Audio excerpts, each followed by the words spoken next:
Okay, now I'd like to introduce our speakers and moderator.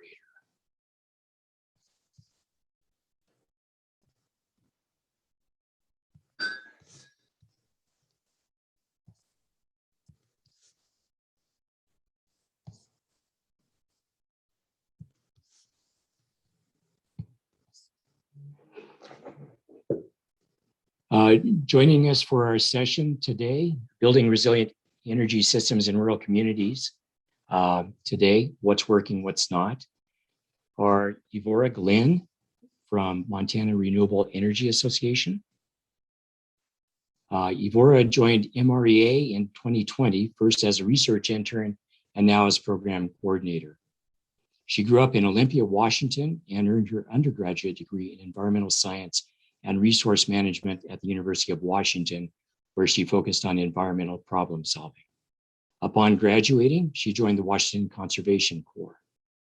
In 2018, Evora moved to Montana to enroll in the Master of Resource, I scrolled up too far, in the Master of Resource Conservation program at the University of Montana, and managed two research projects that focused on how inclusive, collaborative processes can help address complex environmental challenges. Her work also examined the interconnections of our food, energy, and water systems and how to collaboratively address challenges that intersect multiple sectors. Also joining us as a panelist today is Bruce Peterson from Northern Plains Resource Council and the Dawson Resource Council. Bruce is a retired teacher in Glendive, where he grew up and has lived most of his life. Bruce and his wife, Sue, have 3 daughters and 1 son who are all grown and doing well all over our great state. They also have 10 grandchildren who keep them busy and put lots of miles on their car. Bruce spent 37 years teaching middle school math and sciences, 3 years tutoring math students at Dawson Community College, and since retiring has been instrumental in starting and helping operate a new recycling facility in Glendive. Bruce and Sue's PV system was installed this fall and went fully operational on October 26th. Bruce has been a member of Northern Plains Resource Council and the Glendive Area Affiliate Dawson Resource Council for several years. We are pleased to have Senator Mary McNally as one of our panelists. Senator Mary McNally is a member of the Montana State Senate, representing District 24 in Billings, and is current chair of the Energy and Telecommunications Interim Committee. She assumed office in 2015, and her current term ends on January 2nd, 2023. Senator McNally earned her BS in Urban Studies from Worcester State College in 1978, her MBA from Indiana University in 1980, and her PhD from the University of Chicago in 1998. Prior to her election, Senator McNally was academic dean of Sinte Gleska College and taught at the Montana State University Billings College of Business. Welcome, Senator McNally. Our moderator today is Andrew Valainis from MREA.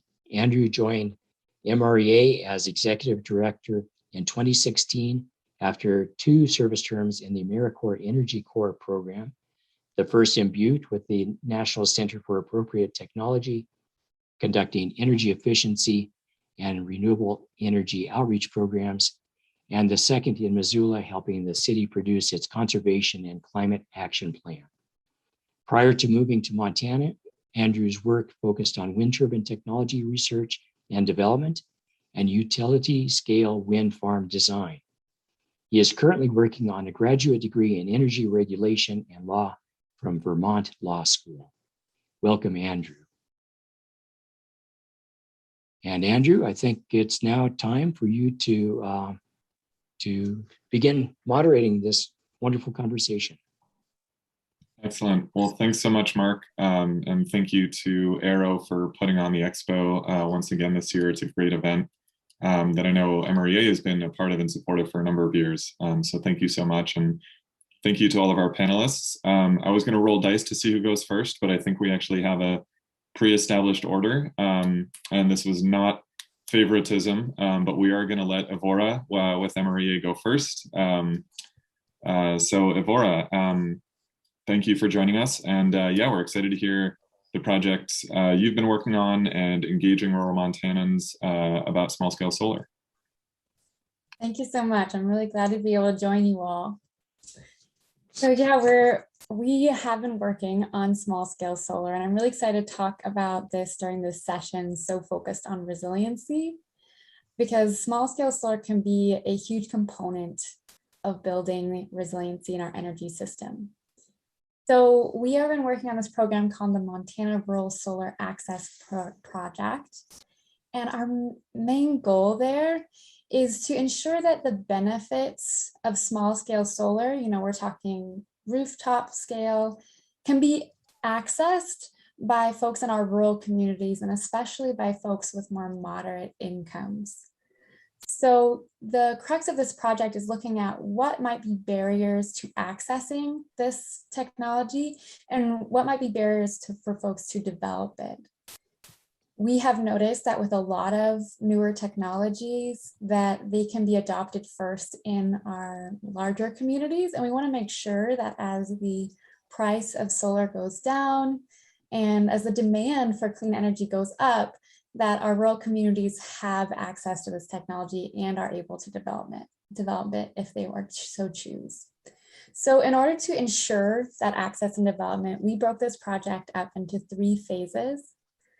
So the first phase was a lot of research and literature review about how people had expanded distributed solar into rural areas in other states and even in other countries. So looking at, what were the challenges there? What were the opportunities? And how did organizations similar to ours get involved to be able to expand on opportunities and overcome challenges? From that kind of foundational research, we put together a report of, the primary challenges that were identified across the board, and also some potential avenues for overcoming them. Our effort in phase 2 of this project was to check what of those findings really applied here in Montana, ground truth them and see what challenges that we found across the board actually apply in our state, in our context. And similarly, look at challenges, opportunities the same way, right? What actually are the interests here? What are the challenges here? What would apply in our state? So in order to do that, we put on this pretty extensive community engagement program where we went to 10 communities across the state. We put on community meetings in each of those 10 communities, and we did end of meeting surveys, and we also reached out to key community members in local government, in economic development organizations, at extension offices, at local universities, and more, to try and get a really complete picture of what the interests and concerns might be in a community, both from the everyday customer who might be interested in purchasing solar, and from this perspective of these key community members who might have more insight into, the politics of the community, the economic development challenges of the community, and kind of other more big picture concerns like that. And so we had a pretty successful effort with that and found a lot of information around people's interests and around challenges. And that's what we have been kind of working through in these last months, kind of going over all that we learned through that phase 2 community engagement project. So I know this is kind of a short presentation and I won't go into every single finding, but I did want to talk about kind of the key things we learned to give you an idea of what kind of challenges and interests we found across the state. So a lot of the interests, they were pretty diverse. So fundamentally, people were interested in savings. So across the board, we had the majority of our survey responses indicating that savings on energy bills was a huge reason that folks were interested in this development of distributed solar. Across, kind of aside from that initial benefit of savings, folks were also interested in kind of the independence and resiliency that they could get from pairing solar with storage and being able to store their own renewable energy at their location and then use it later. Another interest that people talked about was creating jobs in their community, growing their local industry.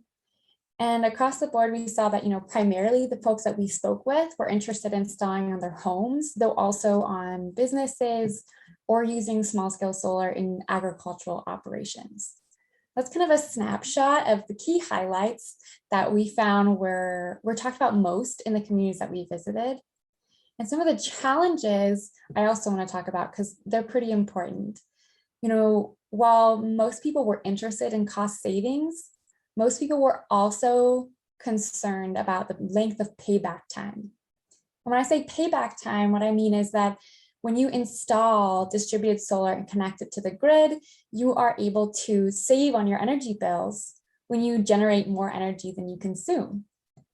And so there's a simple payback of how much money you'll save by generating your own energy and how long it will take to pay off your initial investment with those savings.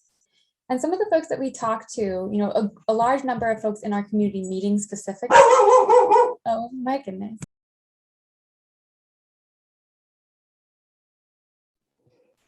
Evora is watching a friend's dog today. Apparently there must have been somebody at the door.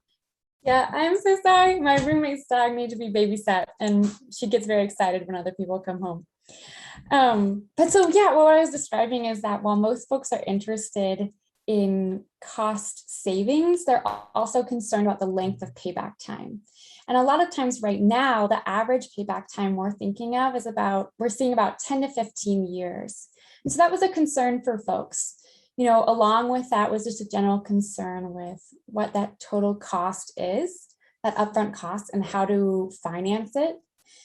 And then, there was also a variety of concerns that are pretty different from that practical one. So there's a lot of questions regarding panels, from anything from the size and the wattage to the process of installing different types of systems. So a variety of kind of questions about technology itself, as well as questions about how to find a local installer. And I think that local installer one was a pretty interesting concern to come up because when we think about finding a local installer, a lot of folks were concerned first foremost with how to even locate, a directory or something like that, but also concerned with how local a local installer might be. In Montana, we're a really big state, and our installers are willing to drive to more rural areas, but the additional cost of that travel, is often passed down to the customer. So one thing that was really interesting about these key concerns is that when we compared them to our phase 1 work, we saw that there was a lot of overlap. So when we think about, looking for installers in our work in other states during phase 1, we found that there was a lot of concern about how to expand the distributed solar industry into rural areas where there might be these other barriers and where it may be hard to kind of get that development going initially. There was also discussion in other states around, issues around education or complexity. So when we hear all these questions around anything from the size of the panels to how they last in weather and winter conditions, how long they last over time, just a huge amount of curiosity that is still needing answers. That really aligns with these challenges we saw in other states around education and complexity.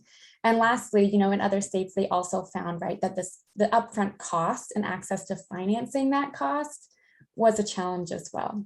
So that was really helpful for us to see that some of these barriers that we found in other locations, they do apply in our state. What we're working on now is really pulling together, the details of what we've learned in phase 2 and in phase 1 to think about what we can do going forward for our third and final phase of this project, where we want to bring everything we've learned into action. So for this final phase, we're hoping on identifying programs, policies, and a variety of other engagement activities where we can help expand on those interests that we identified, but also make plans for overcoming the challenges that we identified. And so that's where we are right now. It's an exciting time, and there's a lot of different directions that we are looking at right now as we work through the details of what we've learned and how we can be most helpful going forward.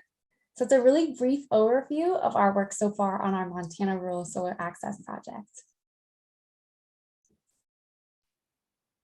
Excellent. Thank you, Evora. Yeah, great summary of the project. I, of course, am very excited about it because I also work with Evora at MREA. And I wanted to mention this before Evora started, but if anyone has questions, please go ahead and put them in the chat. I will facilitate a Q&A after all three of our presenters go. So either write down your question or go ahead and put it in the chat, and we'll get to those after all three presenters.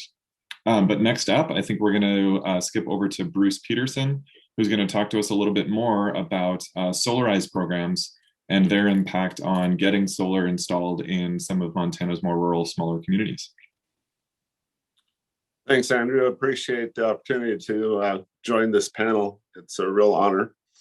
So as Mark pointed out, I live in Glendive, retired teacher, family of 4 grown children, and one lives in Lebo and the other 3 live in the golden triangle of Helena, Missoula, and Kalispell. So I get a lot of miles on my car. So I've been a member of the Dawson Resource Council and Northern Plains Resource Council for several years now. And I just happen to be, I'm not an expert on any of this. I just happen to be one of the first people that went solar in Glendive, Montana, thanks to a Solarize program that was initiated by the Dawson Resource Council. So, so this panel is about resilient energy, solar energy in rural areas. So I'll tell you a little bit about my experience with DRC Solarize campaign, and then share some challenges that we faced in implementing this campaign, and then finally propose some possible solutions to at least some of those challenges. So my solar install was one of the first in Glendive, so we ran into quite a few problems. It's a small one. I average about 800 kilowatt hours of electricity per month through MDU, Montana Dakota Utilities. And we had 7.7 kilowatt system installed with 22 panels. So, and it's fully operational now and been producing a lot of power for us. So a little bit about the Solarize program itself, and then we'll proceed on from there. So Dawson Resource Council members kind of got wind of the Solarize efforts in other communities around Montana. By the way, this ties in really nicely with the research and work that Evora was talking about. So I think they really tie together very nicely. In particular, we heard about a Solarize program in Livingston, and so that got us interested in the possibility of doing this. Myself and my wife, we've been interested in going solar for a long, long time, but a couple of issues that we had was to actually get an installer here, because there was nobody even close, either North Dakota or Montana. So that was a big issue, big drawback. So first of all, to define what a Solarize campaign is, I'm going to take from the Northern Plains Resource Council website. I'll post a link to that. It's got a pretty good section on their website about the Solarize campaign in Glendive. But Solarize campaign basically is a short-term local effort that brings together groups of potential solar customers through widespread outreach and education. This model helps customers access solar installation companies that are offering competitive and transparent pricing. So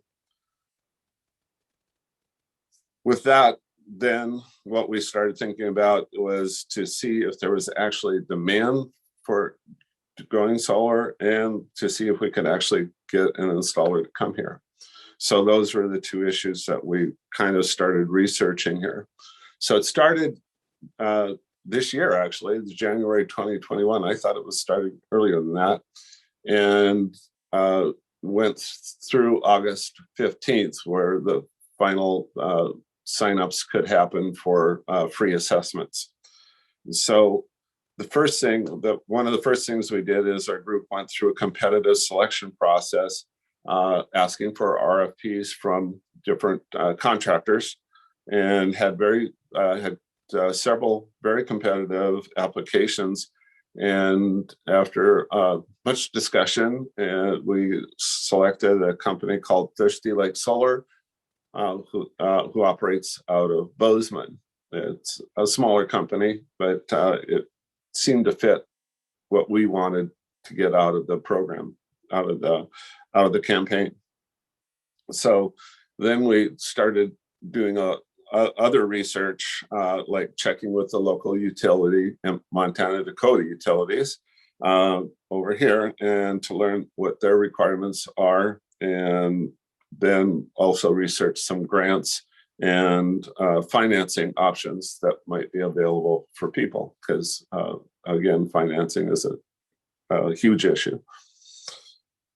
So then once we got the information we thought was relevant, we launched a campaign and got people around Glendive to sign up to participate. One of probably the most important events that we did was a webinar. Andrew helped us with that and explained what solar was. And we had a gentleman from Livingston kind of explain his process. And it really, I think, convinced a lot of people that this might be a good thing, a good way to go. We offered free solar site assessments for anyone who signed up. We set a goal for 20 assessments. We got 40 people to sign up. Not bad. We were just blown out of the water with that. Thirsty Lake Solar worked really hard to do assessments for everybody who wanted one. By the time winter comes, we'll have 5 completed solar installations, PV systems, working in Glendive, and we're looking for at least 3 more this spring, and hopefully more. There is a lot of interest. It's really kind of interesting, because when the solar panels were being put up on my house, I live in downtown Glendive. People would be driving by, and usually they just kind of zip on by, but their zipping end up to a crawl, and they were staring up at my roof. It was pretty funny, actually. So it was kind of an eye grabber for them, I guess. So a lot of interest, a lot of skeptics, but a lot of interest in it too. So that's a huge increase. There were very few solar installs, mostly on farm buildings in the area. But so these are the first to go up. And we're really proud of the accomplishments that Dawson Resource Council was able to do through the Solarize program. On the other hand, we learned a lot. We ran into some issues. And so that's what I want to talk about now, some of the challenges associated with installing solar. So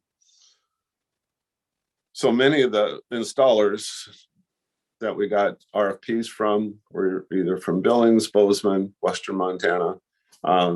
Billings, of course, being 200 miles away, Bozeman being another hour and a half away. So the distance definitely is a factor here. Not only for the installers themselves, but for shipping the solar panels here. So Jeff, the owner of Thirsty Lake, had to find a place that would store the panels here so he could have them shipped directly here, as opposed to trying to have them shipped to Bozeman and then he tried to haul them here. So those are all difficulties that you have to overcome to get materials here. So some of the, in doing the assessments, what Jeff was able to point out was if your roof was secure enough to put a solar install on, if not, you probably had to look at a replacement of your shingles or roofing material, whatever it might be. And you might need an electrical upgrade just to be able to handle the system. And in rural areas, finding contractors and electricians is not easy. Just put it that way. It's very difficult. Their availability is highly limited, so getting them when you need them is probably not going to happen. Financing, the best plan for financing, I mean, you could probably get a home equity loan, but we decided to go through the DEQ offers a loan for solar PV installs. And that wasn't too bad, but they do require a lot of information. It's a government agency, and they were very helpful, but there's some glitches. There's times where we emailed stuff over to them and never heard. And finally we called them and said, "Did you get it?" And it's like, "Oh yeah, we did. We just found it, but we hadn't been looking for it." So yeah, so there's some communication problems there. Our local utility, MDU, had a huge amount of communication problems. The main one is we didn't know Jeff, the solar installer, or the homeowner themselves. We did not know who to contact at MDU for doing this project. So they had very limited, what we found out over time in conversations with some of the employees for MDU is very limited experience with PV system hookups. And it's been a learning curve for them also. So they're kind of trying to get their ducks in a row now. And one of the things that Mike Mills, one of the local MDU officials here, said is that they're working really hard on their internal communications so they weren't chasing each other's tails within the corporation itself. So that was a good thing. For our installer coming from Western Montana, he's used to working with Northwest Energy. MDU has a whole different set of policies, and which seems kind of ironic because they're both, supplying electricity, but it's just different enough to make things interesting. And so that, and again, that's communication back and forth between the installer and the utility. So again, we learned quite a bit there. One of the, probably the biggest hindrances to obstacles to solar development is unfortunately the rural electric co-ops. We've found that their policies are so restrictive that most people cannot, or well, it just would not be effective for them to put a solar system in because it would be so minimal that wouldn't do much good. So that's a real drawback. I think we had a lot of interest from people who lived on the outskirts of town, but were not MDU customers. They were part of a co-op. And one last challenge was in Montana, all over Montana, not just rural Montana, there's a limited window for doing installs. And so you got to kind of work around that kind of an issue also. So some possible solutions is, well, One is to get policies changed at your co-ops, and we've got some local people working with the Macomb County Co-op, Macomb Electric Co-op, trying to work on their policies, trying to change them so that they're probably a little bit more friendly towards solar installs. And another way to make those policy changes is to get different people elected to the co-op boards. Again, that's just, if there's interest there, people might be more proactive in getting involved in those kind of board issues. We need more solar installers in or closer to Eastern Montana. I don't have a solution for that. I'm hoping that we could come up somewhere along the line, some incentives for installers to work out in this area. Maybe look at getting a consolidated list of the electricians and contractors in Eastern Montana. So there is somebody that you know to contact for if you're doing a solar install, that they would be familiar with that process. We are currently working with MDU on developing a checklist, kind of a system for homeowners / installers to work with MDU, so that there's a step-by-step checkoff list. Some things that the homeowner has to do, some things the installer has to do, some things MDU has to do, and hopefully improve the communication between the homeowner, the installer, and the utility. We are also asking MDU to choose one point of contact. So when solar installers come to Eastern Montana, they know who to contact, because up till a few months ago, that didn't exist. As far as a short window for installs because of weather, if anybody else is interested in doing a Solarize campaign, it would probably, we started in January. I would probably recommend that you start a little earlier, a month or two before, so that the installs can be started when the weather is conducive to working on roofs. And finally, get the renewable portfolio standard back. It was a state law at one point in time, I believe, and you guys probably know more about that than I do, but get it reinstated, because my understanding is it was watered down or removed by this last year's legislature. And thank you for your time. Appreciate it. Excellent. Thank you for all of that, Bruce. I'm looking forward to hearing everyone's questions, because I know I've got a full list running now at this point after the first two speakers. Yeah, just a quick color commentary that I'll add that I think might give context for some of Bruce's comments. MREA tracks the number of net metering customers in the state pretty closely, just based on our policy work. And Northwestern Energy has about 4,000. I think MDU, probably up until this campaign, had about 10. So it's a significant difference. There are actually many co-ops in the state that have more net metering customers than MDU does. So it's truly groundbreaking territory that you guys are working on with that program. But speaking of policies and the RPS, this is a great time to bring on the chair of our legislative interim committee on energy and telecommunications, Senator McNally. Looking forward to hearing what you have to share about solar and renewables in rural Montana, and all of your great work that you've accomplished over the years. Thanks, Andrew. That, if you put it that way, it would be a short conversation, I think. But I'm very honored to be here, and just listening to the first two speakers, I think people on the panel for sure, and probably in the audience, know more about rural solar than I ever will. I live in Billings, and so what I know about it is just from the sort of 10, 20,000 foot level.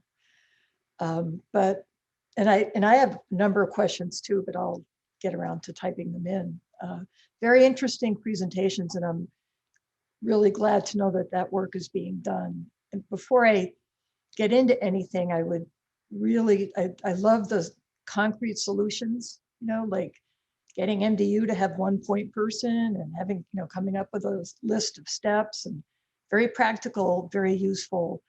The information that's being gathered about, you know, the community engagement studies, the study, really great.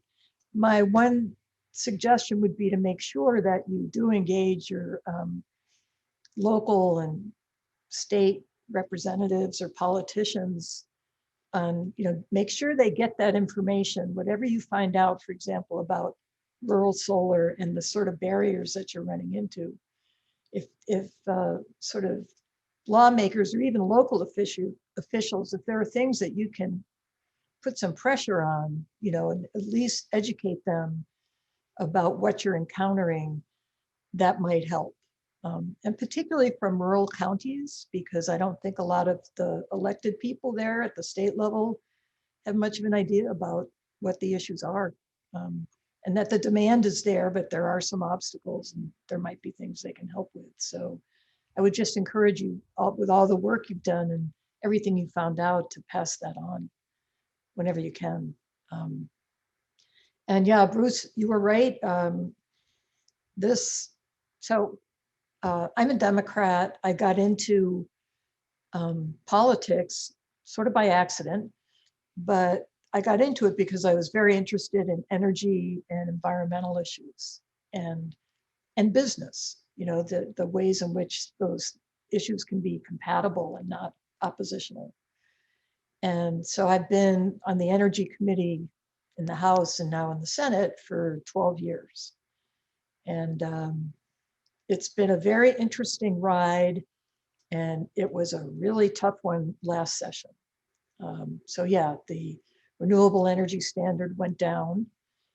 They took it out, but before they took it out, it was at 15%, and it had already been reached, you know, years ago in the state. What we really needed to do was try to increase it, but that was never going to fly. And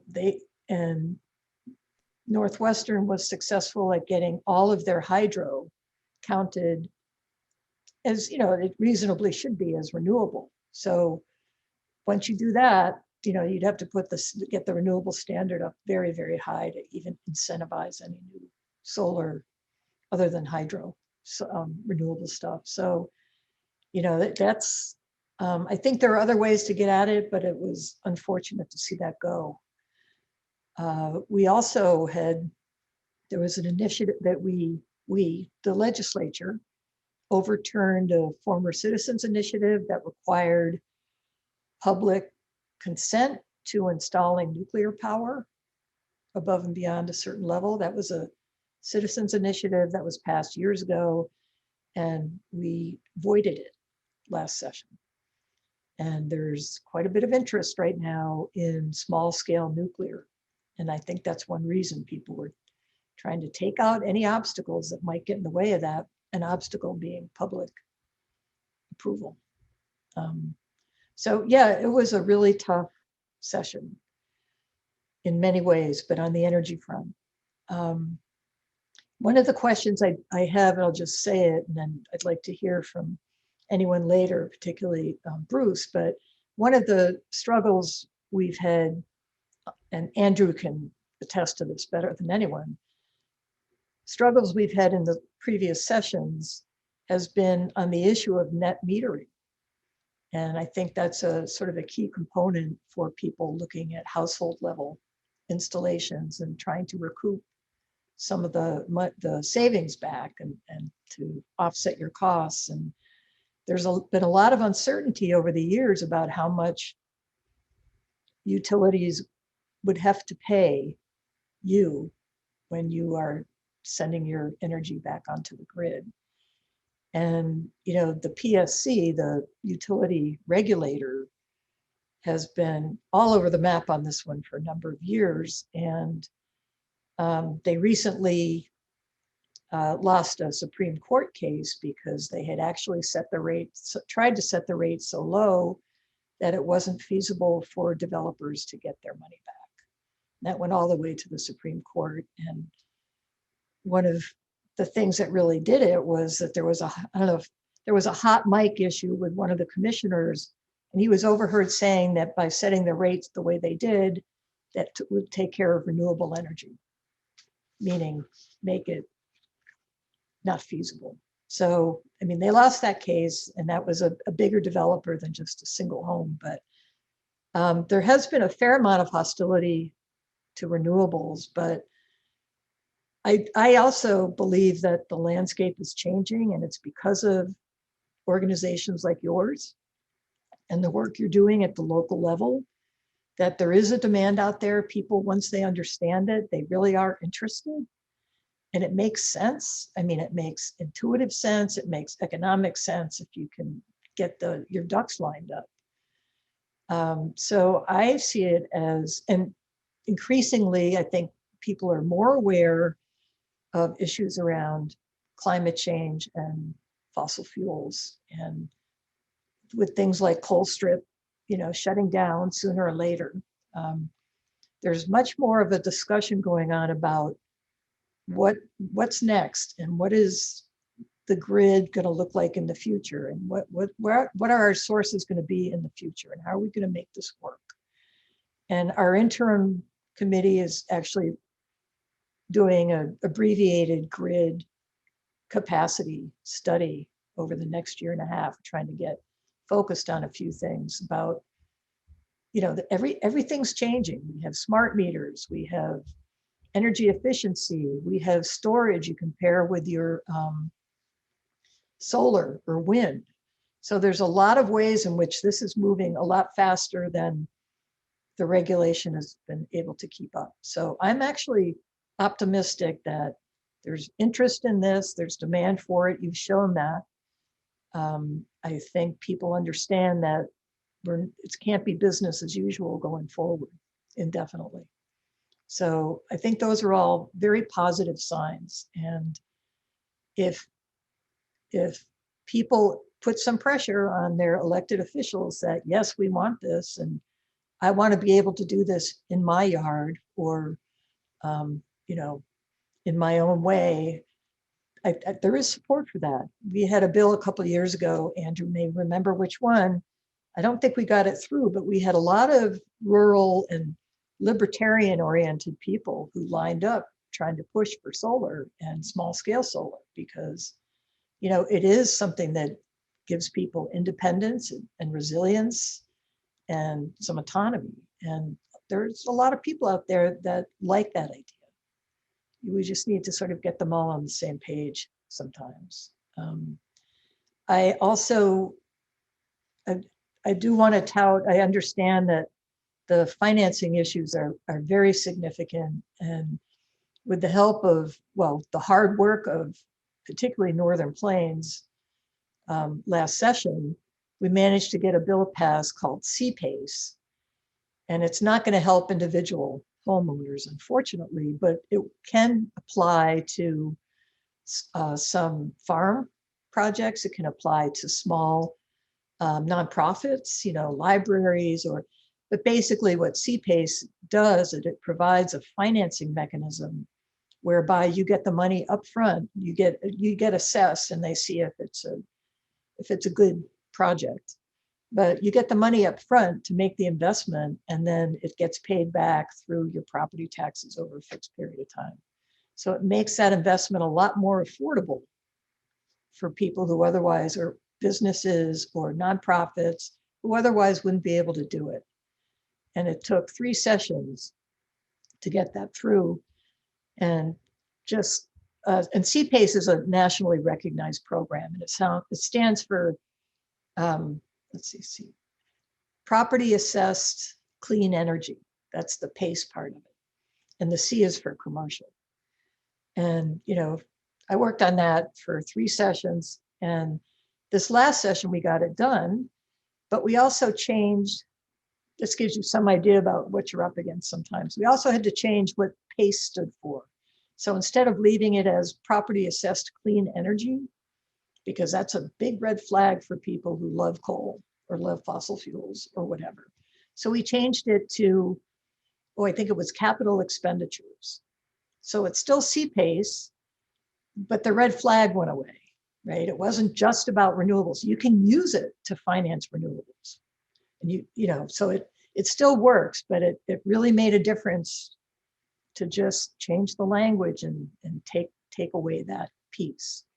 So I think it's important to focus on the economics, on the fact that it does save people money. It's important to emphasize that it does create jobs. I also wonder about when you were talking about the installers, things like, there are community colleges, there got to be programs out there that are training installers, and it might be helpful to tie into some of that. So I'm not sure what else. I was taking notes, so I was listening to all of what everybody had to say. But I do think a little more regulatory certainty and getting people on the PSC who are not hostile to solar or distributed generation. And then we've been working a lot with the utilities at the state level, trying to find some common ground on things like net metering and try to make sure that that stays intact and that it stays viable for individual homeowners. And figuring out the financing. CPACE was a great step forward, but only for certain types of customers. So the other piece still leaves homeowners high and dry a little bit. So very interested that you've been successful in getting past some of that. That's really terrific. So I think maybe I will leave it at that for now. I'd be happy to try to answer questions, but I am optimistic, but I think we all need to really push on the policy side and make sure that the right things are getting done and that your voice is being heard. Very important. So thank you. Thanks for all you're doing. Excellent. Well, thank you so much for that, Mary. Yeah, it was a tough session, in particular this last year, not just on energy issues. So I think special thanks to you and your colleagues for all of the hard work up in the session and for surviving it, to be honest. We have had a number of questions roll in. So I'm going to go ahead and bounce back and forth a little bit between some of the questions that have been submitted and one or two that we kind of had prepared and ready to go. And just because this is the first one at the top of the list, again, not playing favorites here, but what I'll do is I'll direct the question at one of our panelists. And then, of course, if we have other commentary that comes in or that our other panelists want to add, please just let me know. But Evora, Robin asked about the engagement activities that you found in your research that might overcome some of the technology kind of fears, maybe, or maybe some of the educational gaps that you heard from in rural Montana. So can you talk to that a little bit? Yeah, we actually, so in our initial research, we found, educational programs such as the Solarize campaigns that we just heard about in Glendive. There are a variety of programs that already exist in other states to try and connect communities with greater resources. Some of the things we learned in our communities were about programs that community members recommended for their own areas. So sometimes, I think I'll just start out with actually my favorite one, which is that someone said in their community, they wanted to have a kind of clearinghouse of a resource for all kinds of topics, who could direct their community members to make, to help them connect with the people they need to for a variety of topics, right? And they wanted clean energy to be one of those topics. And I thought that was a really exciting opportunity because it was one of those ways where they wanted to channel interested folks to potentially organizations like ours, where we could help them get their questions answered.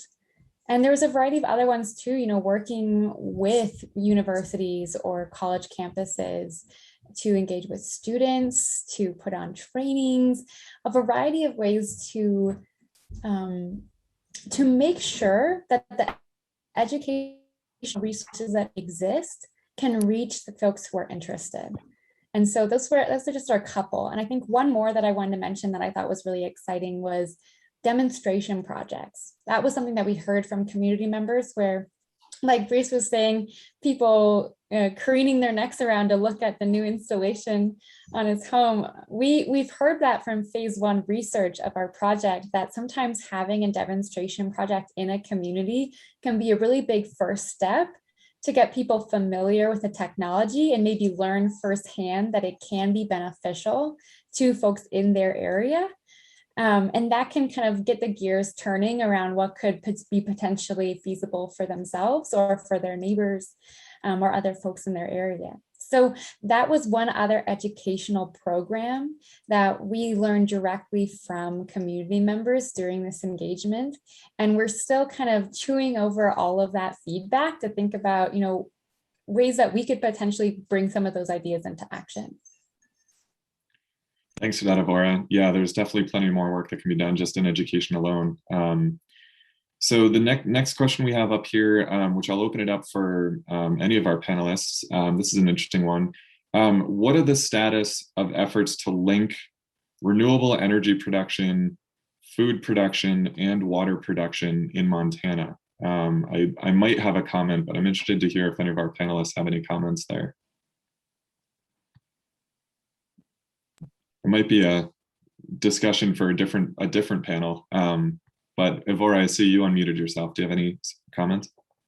Yeah, I would just mention one thing that came up for me about that was from our engagement activities. We did hear from folks in at least one of the communities who were interested in how they could use their agricultural land to the best of their ability. And one of the ways they were hoping to do that would be co-locating distributed generation with other agricultural applications, such as growing cover crops or ranging. So that was an interest that we heard. And there is some work that MREA is thinking of with an upcoming agro-solar program to try and think about those kinds of co-locations going forward. And that's still kind of getting formed at the moment for us.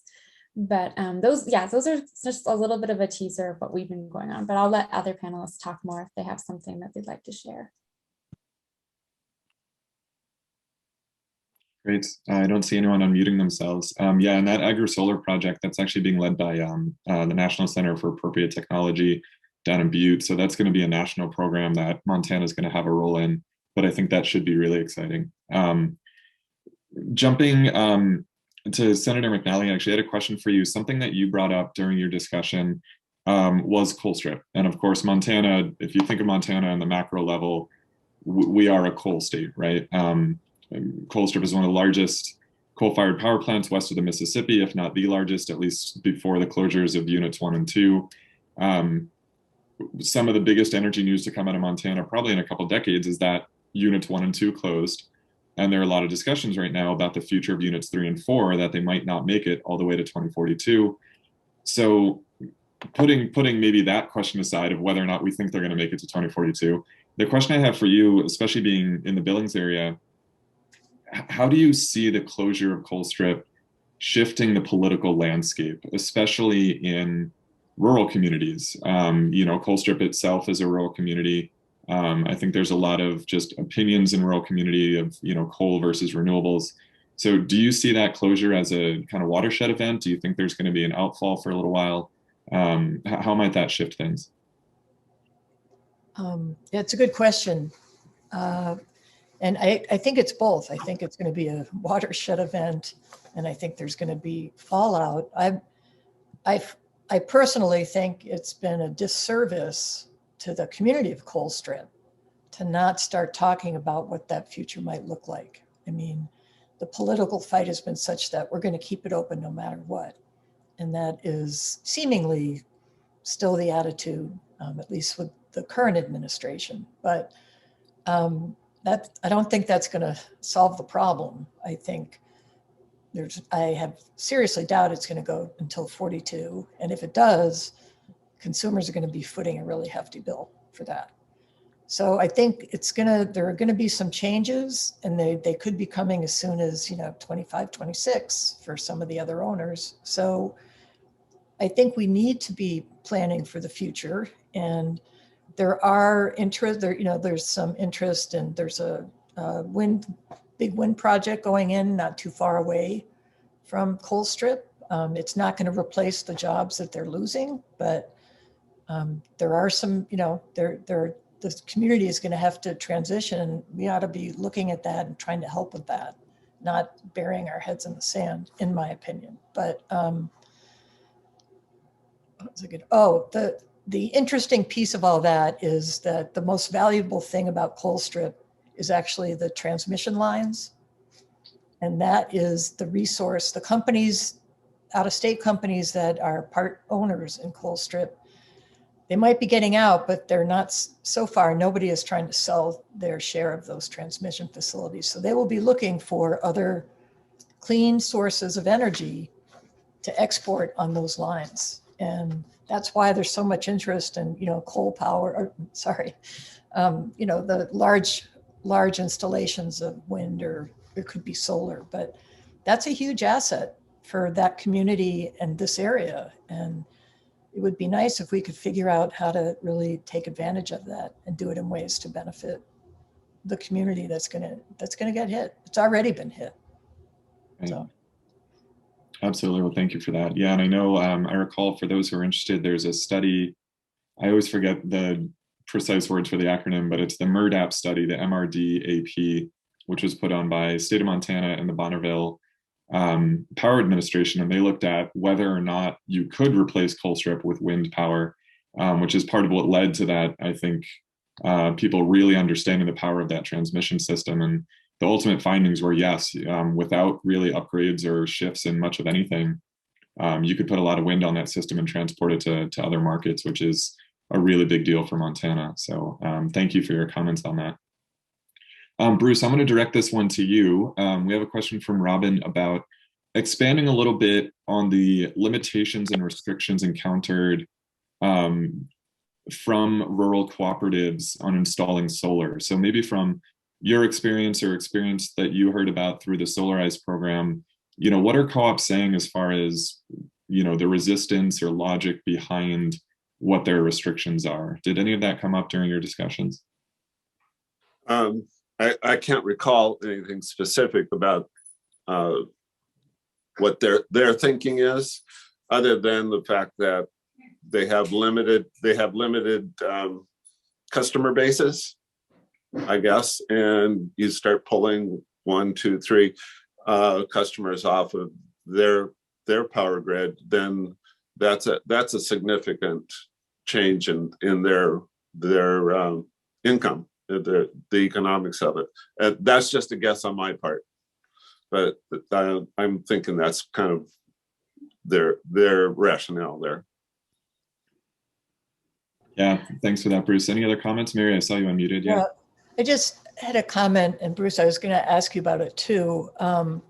One of the things the co-ops have done is they are investing in some community-based solar, but those are all, they're owned by the co-ops, those projects. And then people can subscribe to, buy into a piece of the project and get their energy that way. But I think most of those are in, I think there's 8 or 10 in the state, maybe Andrew, but I think they're in more sort of clustered, and they're in community regions that aren't quite as rural, like Flathead, I think, has 4.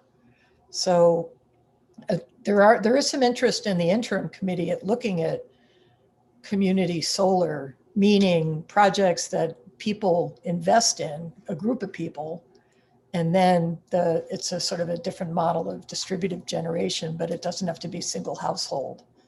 So we may get something out of that, or at least a little nod towards looking more at that, not just tied to co-ops. Yeah, thanks for that, Mary. I do, and Bruce, I would say, based on my experience too. Oh, sorry, go ahead. Yeah. Well, I think another thing that folks in the rural areas are looking for, our installer wasn't willing to do, which is they wanted to go kind of, or pretty much off grid, which would require battery storage. And the installer that we were working with was pretty reluctant to do that at this point. He didn't think the batteries were good enough for the price that you were paying for them. So that would be another issue that I think they're dealing with. And the co-ops policies being restrictive are those that where they limit the size of the systems so that it's not really effective, and or you can't really net meter for anything that's worthwhile anyway. So it's just, yeah, it just becomes really restrictive from a homeowner point of view there. So just a couple of thoughts on that. Yeah, but I think those are really important, and something you talked about earlier, especially with the size of their customer base. I know one thing that I've come across a couple times when looking at the co-op is that, you know, I think it's important to understand that their business model is very different than an investor-owned utility. You know, Northwestern Energy has, you know, 400,000 customers in the state, 400,000 meters that they serve. Some of the co-ops have, you know, 100. You know, or 1,000 or 2,000 maybe. So they're very different, and they also don't own the supply. So their revenue streams and their business model, especially being, you know, nonprofits, they're member owned, are all different. And so the way they charge customers is different. And I'm not necessarily, you know, making excuses one way or another for, you know, or rationalizing any of the work that they're doing, but just acknowledging that it is a different business model. And so, you know, that certainly plays into the equation. But a little more nuts and bolt question, and Bruce, maybe I'll direct this as you. Robin asked, once an installer is ready to install, about how long did it take for them to get the panels on the roof and working? Once we got the interconnection agreement signed with the utility, probably about a month. The hardest part was it probably took a little longer for ours because the panels hadn't arrived when Jeff was hoping they would. And so he could put up the framework for the panels, but didn't have the panels to work with at that point in time. So it took a little bit longer. So, but it's about a month. It isn't from the interconnection agreement getting signed and turned into the utility till it works probably about a month or so, a month and a half. Okay, great. And then while I have you unmuted, I'm going to skip down and ask another question. What prompted you personally to pursue photovoltaics, and why did you think now was a good time to do that? Well, the Solarize campaign really got the installer to come and look at our house, and being a science teacher from the 70s in college, environment's been a big issue for me all my life. So the Solarize campaign got an installer to come here, and that just kind of put the icing on the cake for me, because I've been wanting to do this for years, and I could afford it. The loan is a little over $100 a month. It'll be paid off in, I think, 15 years or something like that. And the system will pay for itself in about that same amount of time. So whether I'm around for that, for those 15 years or not, that's another story, but it's still a good investment. It's increased the value of the house. We're still dependent on MDU. We're not off grid. One of the disappointing things to find out was that if the power goes down, the solar goes down with it. And I was kind of going, why would that happen? Even if the sun's shining, at night I could see that, but and the explanation was it's safety. They don't want power. MDU doesn't want power flowing back onto the grid if they're trying to work on the system. So it's just a safety issue. So that's one reason why people go to battery storage, is they would be completely independent of the utility then. But and again, the bottom line is we're hoping that we'll save money, and so Thirsty Solar did the work for us and did the economic forecast on it, and it's like, yeah, we will save money over the long run. Yeah, thanks for that, Bruce. I kind of want to turn to Evora now too. A couple of comments that were just made, especially about financing and payback times. And I know Bruce made a comment about how long someone will be in a household for a certain amount of time. I feel like that came up during some of your community meetings. So is that something that you heard echoed across the state? And I'm also interested in what your maybe take was on the interest level that you saw in the different communities you visited. In other words, people that came out to meetings, were they lukewarm and just curious, or were they kind of ready to go and looking for, a phone number for a local installer? Would you touch on those things a little bit? Yeah, so first off, this focus on payback times, the vast majority of the folks who responded to our surveys at the end of our community meetings indicated that payback time was a concern for them. I also was able to facilitate some discussions where community members would share that the length of that payback time might be longer than they plan to have their business in that location, or concerned about if they'll be able to benefit from the full scope of savings. And that was something that was really important. And so it kind of brings a focus back on talking through the cost and benefits and how you save over time when you are connected to net metering. So to just summarize there, yeah, it was a very big interest across communities.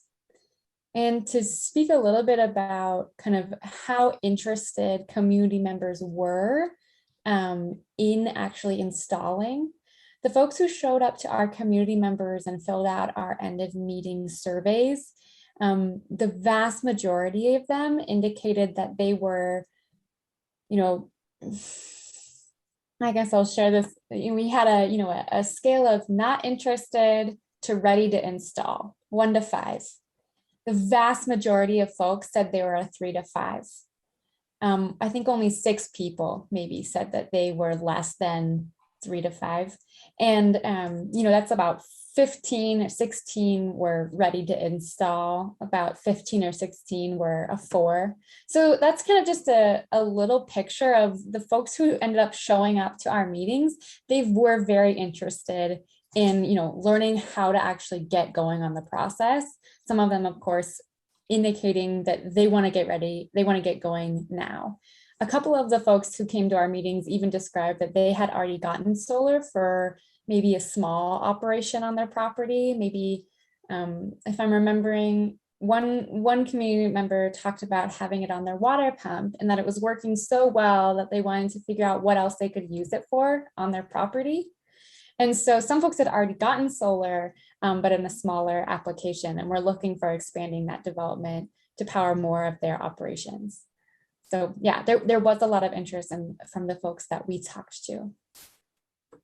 Great, thanks for that. Could I add something, Andrew? Oh yes, please, Bruce, absolutely. So just along those lines of interest, it's like I've had several neighbors and drivers by, but several neighbors who basically said they were really interested in solar, but they wanted to see if it would actually work. I think there's a lot of skepticism as to whether it can work in this climate. So I think they're just kind of, doing the wait and see thing, just to kind of complement what Evora has said. Yeah, and I know in the conversations I've had with Evora, I think a lot of organizations realize this, but I think MREA in particular has heard that message pretty loud and clear. And one of the things we want to work on next year is developing some new educational resources that specifically address a lot of the questions that we've heard in rural Montana and some of the ones that you have all brought up today. And I think that's one of them. I think helping people understand that, panels hold up to hail and they hold up to rain, actually cleans them off and helps. Snow will slough off by itself. People don't necessarily know that. And there are some easy kind of answers to some of the questions that a lot of people have. But Mary, I wanted to come back to you for a question. There was one about about elaborating on some of the changes that happened this last session, which I think you covered. But somebody asked about the impact of renewable energy standards being taken down, in other words, getting repealed. And we've talked a lot about small scale renewables, which typically don't factor into a renewable energy standard. But I know conversations that you and I have had, and especially with a lot of your colleagues and my colleagues in the nonprofit and kind of lobbyist groups, there are significant and large benefits for large scale solar and wind development for things like counties, royalties and taxes and fees. So can you speak a little bit about the impact of not having a renewable energy standard anymore? Yeah, I don't know how much I really can say about that, because I'm not, even when we had one, it didn't seem to be driving much. I think a different piece of that might be the CREP issue. That got dismantled, and that was a way to incentivize. Some utilities were supposed to invest in a certain percentage of CREP projects, or there was incentives there for utilities to invest in some of these larger scale renewable projects up to a point. And that also hadn't really been used very effectively. Certain utilities had managed to avoid it for years, claiming they couldn't meet the criteria that was involved with the program. But I think that was probably that was probably will have some sort of an impact.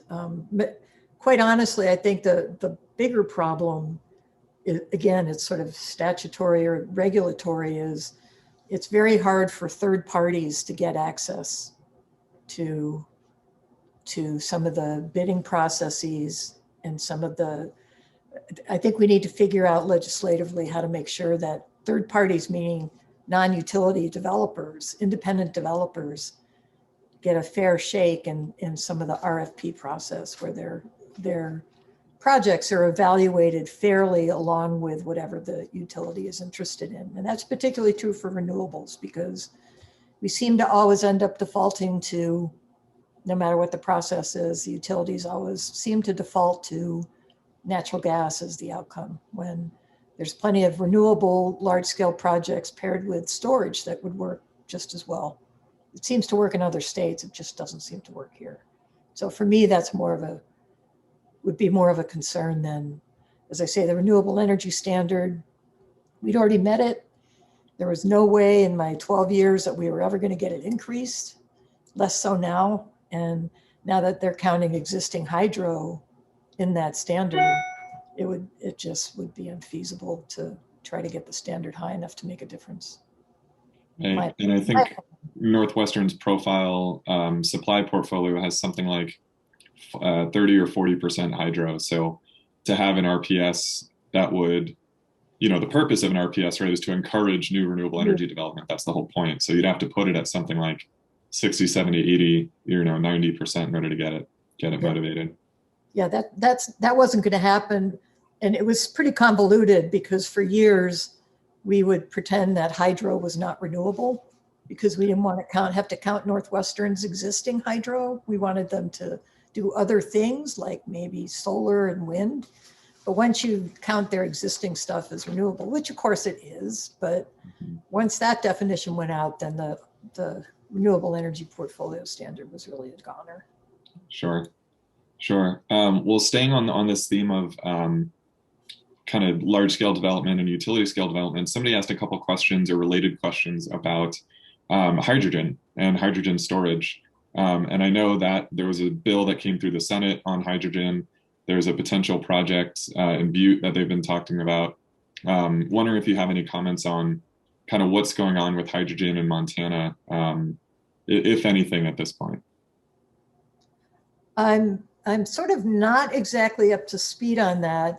I think it was Mitsubishi came in with an idea for hydrogen, and they were looking at Butte and talking to Butte, and they had Butte all excited about it, but it's pretty, they're serious about the project. What I've heard recently is that they may not be so serious about trying to do it in Butte anymore because there's so many logistical issues and maybe regulatory as well. But yeah, initially they were going to take water from the Berkeley pit and use that. And, you know, it had a lot of, about a year and a half ago, was a lot of talk about it and excitement, but it turns out they have the water rights from a different place, but it's very water intensive and it would involve storage down in salt areas down in Salt Lake around. I mean, it's very complicated project, and it could go, if it goes, it could go in a couple different geographic locations that work for Mitsubishi. So it may not happen.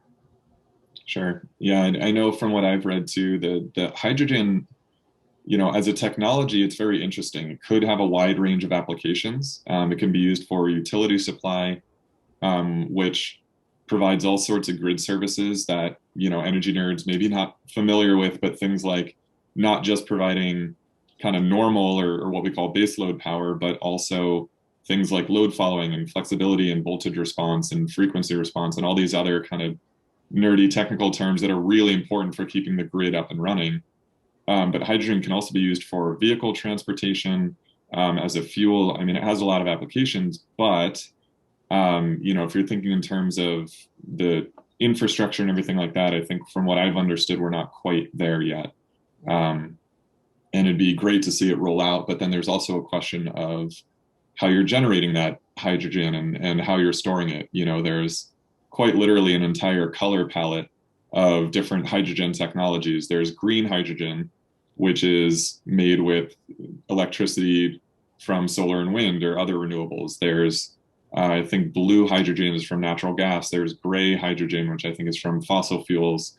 There's pink, there's orange. I mean, it depends on kind of how you're generating it. And all of them have different implications for, you know, emissions, for the infrastructure you need, for where it can be located, where it can be stored. So there's a lot in there. And yeah, I hope Montana and Montana energy circles and legislators follow it, because I think it's really interesting, but it does sound like that Butte project maybe, I don't know, still has a lot of questions outstanding. Yeah, I haven't heard any movement in that area lately, but yeah, I don't know. Great. Well, I'm going to look back at the questions here. I think we've got to most of them that have come in. Oh, there's one here about the Build Back Better legislation and incentives. I don't know if any of our three speakers have been following that development. I have, so I'm happy to jump in if, unless either of you three have comments there. Yeah, great. So yeah, there are two pieces of federal legislation that we've all been following. There's the infrastructure bill, and then there's the reconciliation bill, and the reconciliation bill is what's known as the Build Back Better Act. Well, just so we're all on the same page, the infrastructure bill, the House did pass it last week, and they passed it in the same form that the Senate did, which means it goes right to the president's desk, and he's expected to sign it Sunday. They're going to do a big bill signing. You know, somebody gets to keep the pen. You know, the whole shebang, which will be really great. And I know from that bill alone, there will be, you know, billions of dollars going into clean energy development and infrastructure. I think it's one of those things that it's almost hard to get exciting about because it's the non-sexy things like poles and wires. But if you truly understand our energy system, those are the things we probably need the most, more than anything else right now. I know there's discussions. We're trying to figure out exactly how much, but there should be on the order of millions of dollars coming to Montana for efficiency and renewable energy and electric vehicle development. And I'm using development as an umbrella term to mean, you know, research programs, infrastructure, on the transportation side, charging stations, and electric vehicles. On the renewable side, you know, solar and wind. And it's really exciting. I think we're all going to have to figure out where all that money is going and which agencies will be working with it, but that's going to be great. The Build Back Better Act, my understanding, has even more funding. And particularly that one's focused more on, I'm sorry, I shouldn't have said funding. That one is focused more on incentives and kind of the tax code. So For small scale renewables and community scale renewables, the most important provisions in the Build Back Better Act have to do with the individual tax credits that you can claim if you install solar and storage. And of note, the bill would change the current tax credit, which is 26% for individuals, and would boost it up to 30, which is where it used to be, and would extend it at 30% all the way until 2031. And not only that, right now, if you want to install storage at your home, you can. And if you do it at the same time that you install solar, you can wrap that cost into that tax incentive and help offset it that way. But what the new legislation does is it would allow storage to have its own 30% tax credit. So you don't have to wrap it in with the solar, which is great. So there's a lot, and there's much, much more. If you're more interested in what's going on with that, I'm happy to chat with anyone offline. Feel free to shoot me an email or give me a call. But in short, both of those bills are really exciting in terms of kind of what they could provide for development at the local and the commercial scale. There's also tons of grant programs from the infrastructure legislation to help communities, local jurisdictions, so like local governments and states, to install renewables and update their building codes and all of these kind of tangential things that are really important for energy. So it's a great thing that it passed, and it's really exciting to see. Yeah, So- Mary, please. But I think that's actually a great note to end on. I mean, I said earlier that, yeah, it was a difficult session, and there's lots of obstacles, but I think there's some stuff coming along that's going to really make a difference. And I think I think there's a lot of opportunity that's out there, and it's actually going to have some money behind it now. So it's sort of a good time in that way. Yeah, I think it was there was a significant difference in approaches to clean energy development over the past 8 months between our federal and our state government. So it's exciting to see money coming down the pike. I think I will say though, I've talked to a lot of legislators on both sides of the aisle, state legislators in Montana, and there's definitely a sentiment out there of, look, regardless of your attitude about renewable energy, if there's a bunch of federal money coming down, let's go get it. I don't understand why we wouldn't. So I think that's encouraging to hear, and I'm excited to hear that. Well, we've got about 2 minutes left, and I'm going to look at my screen and see if Mark needs me to hand it back over to them, or if we want to do closing comments, or maybe I'll just hand it back to Mark and let him take it from there. But personally, I want to thank you all for inviting me to facilitate, and thank you to our speakers. And thanks again to Aero for putting on this great conference. Thank you, Andrew. And thank you for your fine facilitation and questions for this panel. Thank you to Evora. And thank you to Bruce. And good luck with all your projects, Solarize, and for the work at MREA. And thank you, Senator McNally, for joining us. And I hope maybe this gives some fuel for your interim committee as they're considering issues during the next few months. And thank you all our participants, for everyone who's joined in to watch this. I hope that you might join us for other sessions during the expo, which goes through Sunday. I'm posting in the chat right now the link for our website where you can find other sessions, and please share with your friends and other folks that you might think would be interested in the kinds of things that we're doing at Aero and the things we're talking about here during this expo. And then finally, again, I invite you to consider making a contribution to Aero for as an indication of your appreciation of this free event. And again, there's a lot of value to any organization, Aero or others, in sustaining contributions, monthly contributions. And so if you'd like to join me with those, that'd be appreciated as well.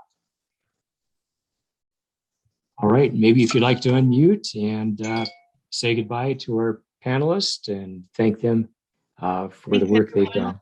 Great job. Thank you, everybody. Very interesting. Thank you. It's a pleasure. to Thanks be for here. having us. Yeah, thanks for hosting. Thanks, everyone. Bye. Thanks, everybody.